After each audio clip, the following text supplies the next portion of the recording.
வணக்கம். எடப்பாடி பழனிசாமிற்கு சசிகலா போட்ட போன் காலால் ஒட்டுமொத்த அதிமுகவில் உள்ள மூத்த நிர்வாகிகளும் முன்னாள் அமைச்சர்களும் அதிர்ச்சியடைந்து விட்டார்கள். காலை பிடித்து பதவியில் வைத்த எடப்பாடி பழனிசாமி கடைசி நேரத்தில் துரோகம் இழைத்துவிட்டான் என்று நமது அனைவருக்கும் தெரியும். சசிகலா அவர்கள் பல்வேறு மேடைகளிலும் பேசியுள்ளார். அனைத்தையும் தற்பொழுது மறந்துவிட்டு அதிமுக வெற்றியடைய வேண்டி ஒட்டுமொத்த அனைத்திந்திய அண்ணா திராவிட முன்னேற்ற கழகத்தின் தொண்டர்களை மனதில் வைத்துக்கொண்டு எடப்பாடி பழனிசாமி அவர்களிடம் நேரடியாகவே தொலைபேசியில் பேசியிருக்கிறார். சசிகலா அவர்கள் பழையதை மறந்துவிட்டு மீண்டும் ஒருங்கிணைந்த அதிமுகவை வெற்றியடைய வைப்போம், அதற்கு பிறகு நம்மளுடைய பிரச்சனையை பார்த்து கொள்வோம் என்பதற்கேற்ப சசிகலா அவர்கள் பேசியதாக செய்தி ஒன்று வெளியாகியிருக்கிறது. இப்போதைக்கு அதிமுக இருக்கின்ற நிலைமைக்கு ஒருங்கிணைந்த அதிமுகவால் தான் திமுகவை எதிர்கொள்ள முடியும்.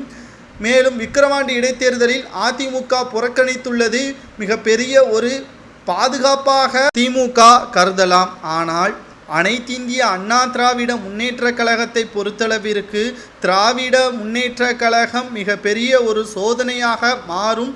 விரைவில் அது நடக்கும். சசிகலா அவர்கள் கூறியுள்ளார்.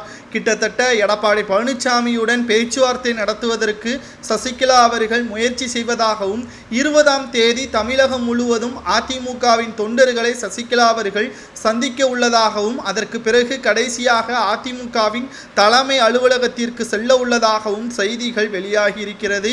நினைத்தது நடந்துவிட்டால் நாளை நமதே காரணம். அனைத்திந்திய அண்ணா திராவிட முன்னேற்ற கழகத்தை உருவாக்கிய எம்ஜிஆர் அவர்கள், அதை சிறப்பாக வழிநடத்திய புரட்சி தலைவி ஜெயலலிதா அவர்கள், இவர்கள் இருவரு ஆசையும் தற்பொழுது மக்களுக்கு நலன் செய்ய வேண்டிதான் இடைத்தேர்தலில் அதிமுக போட்டியிடாதது அதிமுக அரசியல் வரலாற்றில் ஒரு கரும்புள்ளியாகத்தான் பார்க்கப்படுகிறது.